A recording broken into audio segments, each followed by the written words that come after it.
Alright, welcome back to another layout update. This is going to be for, I think today's the 28th, Saturday the 28th of June 2024. So yeah, let's get into it.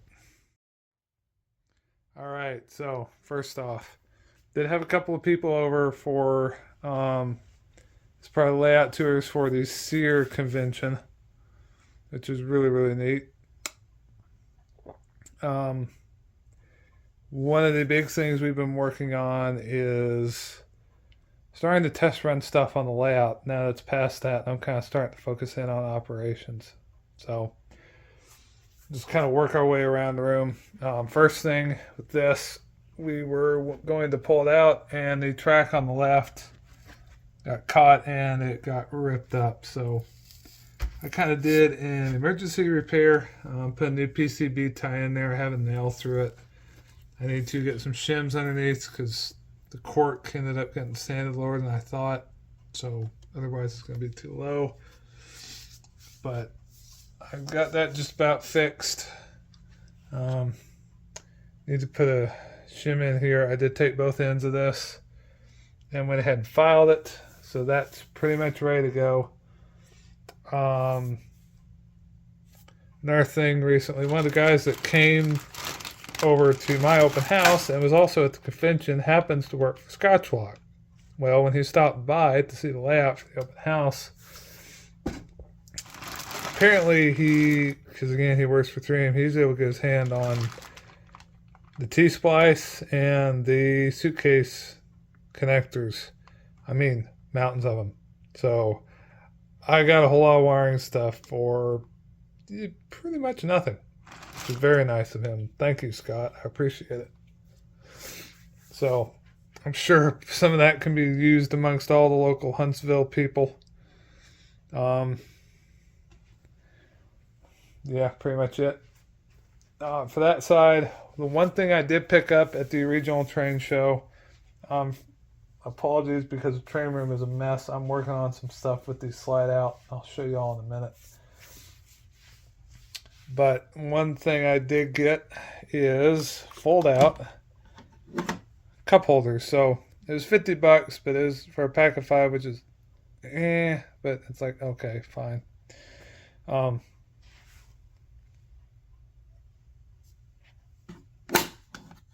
That's that. And I just went ahead and decided to get that because we're starting to get to where we're actually running stuff in here, which means it's kind of nice to have drink holders. So I picked up 5 of them. One is all the way over here. So when you're staying in that area working the pulpwood spur, you can go ahead and have a cup holder there. We got another one right here. So if you're kind of working the Nelsonville, Haydenville area, you've got a spot there, or the panel fort, you got a spot. Coming on around, and ignore the mess on the floor.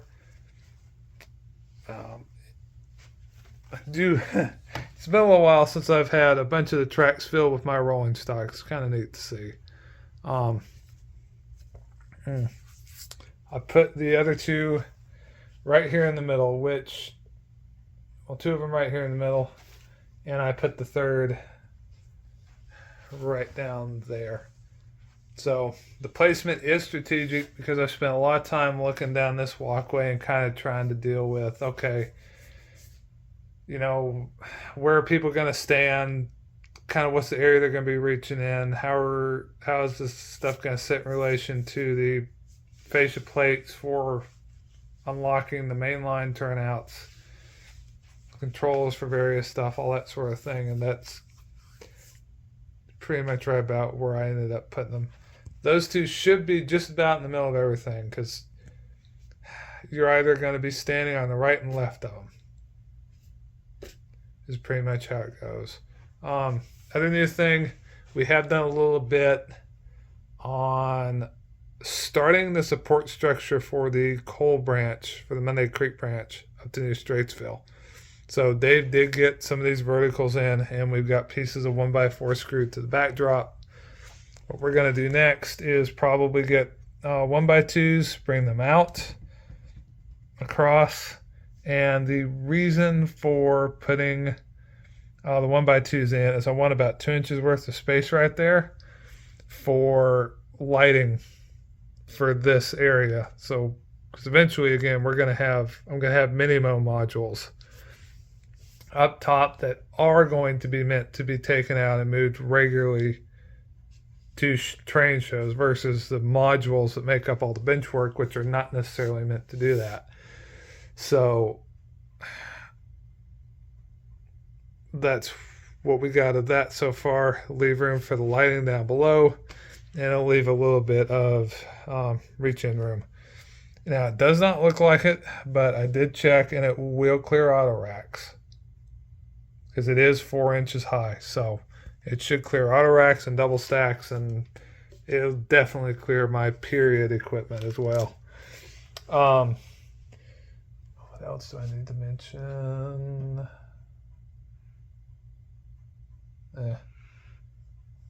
That's pretty much it. Not too much in purchases because, again, most of June and May was going, with us going kind of bananas trying to get ready for the convention, and it turned out really good. I actually gave my remotoring Blue Box clinic twice.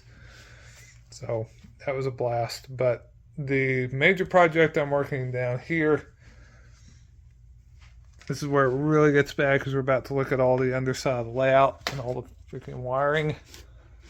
I redid the main jumper pin onto the lift out. So the way I had this before, if we look up at the top, I basically had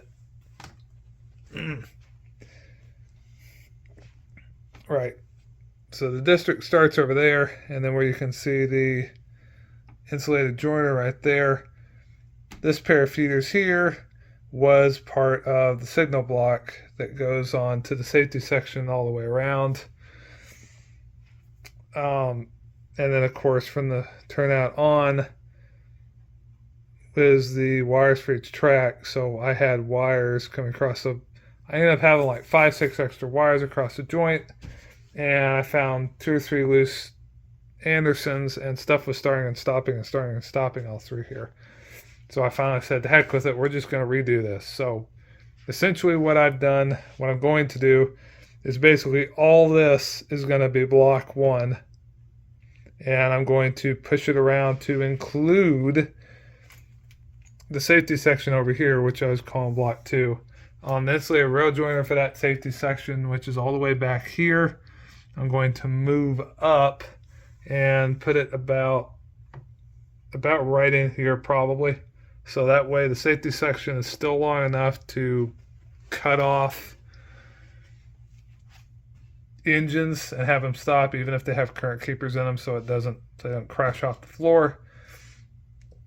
But it's close enough. It's going to make wiring a lot less of a pain. So essentially what I'm reduced to, again, and this is about 5-6 pins left. Forgive all the wires dangling down. What you're seeing is also a bunch of feeders that I just need to reconnect to everything.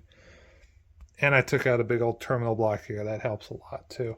But the idea is the 2 of these outer 2 pins right here are your trap power going to the terminal block, so I can get trap power to the turnout frogs. And then 2 of these red ones are block 1.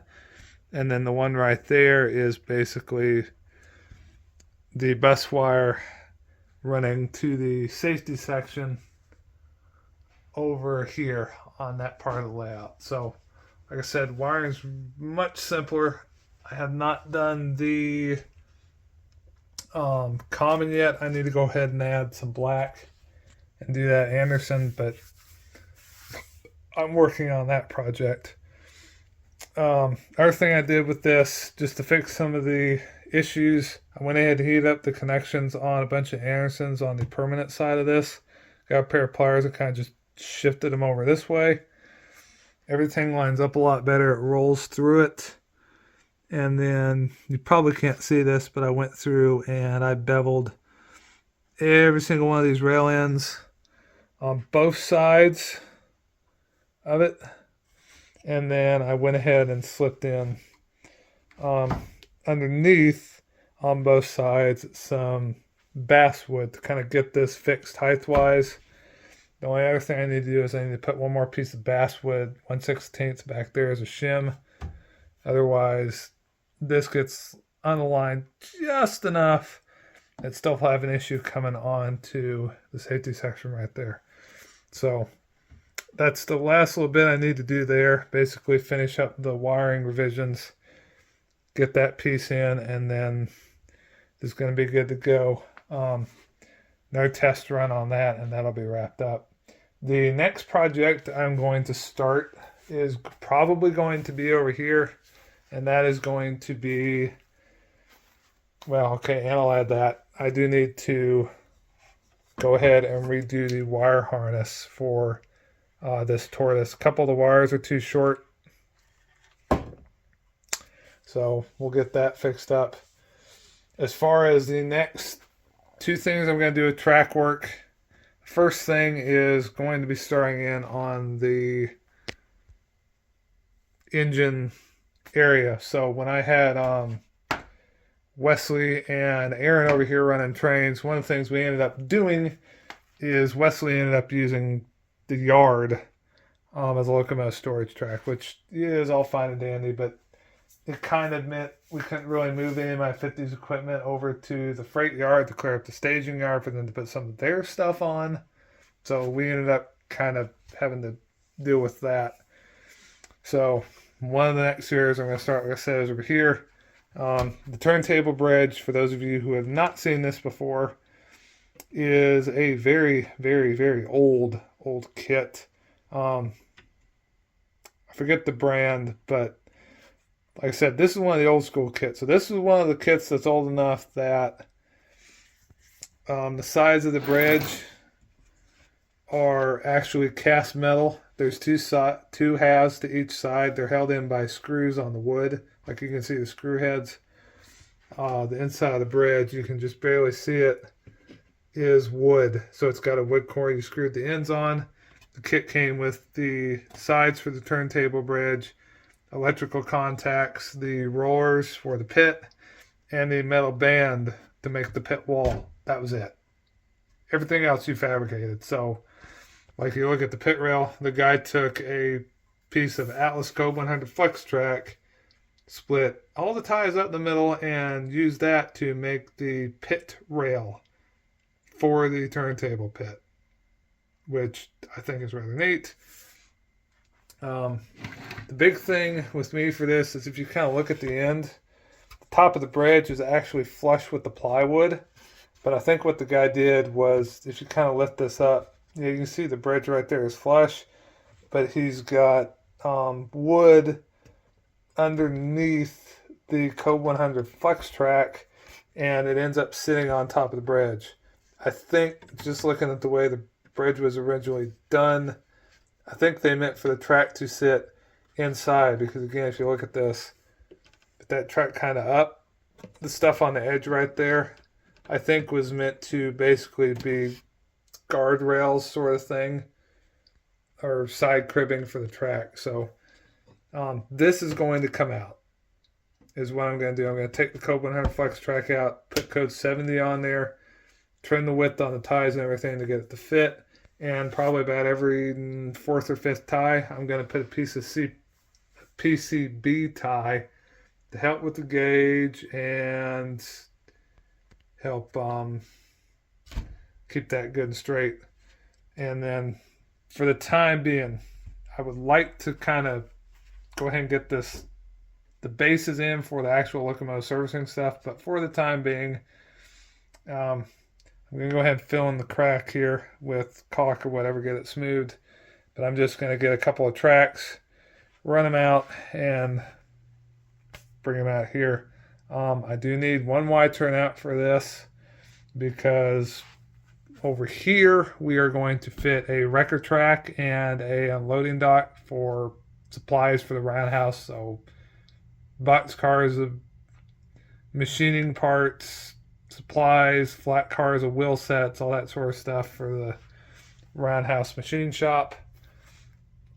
And then cut one more piece of plywood to go in there to fill that in and start working on the roundhouse. I might even just leave the roundhouse for now. The main thing I want to do over here is get this down, but I'll probably start working on this kit. The building needs some touch up, and I want to see if I can dissolve some of the glue on these seams so I can get the roof off and put some styrene on the floor, add the Pico Code 83 track inspection pits, which I have 3 or 4 kits of those, enough to do the whole thing. And of course add interior lighting to it as well. So kind of get that kit fixed up. The other track work piece I'm going to do is go ahead and run the track through here, which is basically, because of the double gaps, the auto reversing section through there and around and connect it up to the pulpwood track on the other side, which also means another Code 70 Fast Tracks number 5 for over there. Obviously I need to build some for over here and go ahead and lay the pulpwood spur, which means for that I will need some Code 55 for the pulpwood spur. So that's probably our track thing I'm going to start. Operationally, that represents the river division running south from Logan down towards Gallipolis and Pomeroy, turn towards Gallipolis, and then turn north across the K&M, which is current Norfolk Southern, and went up to Pomeroy, Ohio. That's going to represent that, which is Hocking Valley and Lair C&O, called the river division. So I had to do the compromise where you can see that, but it serves as a reverse loop and it gets me that out of it as far as operation actually run it. And then of course to go along with that,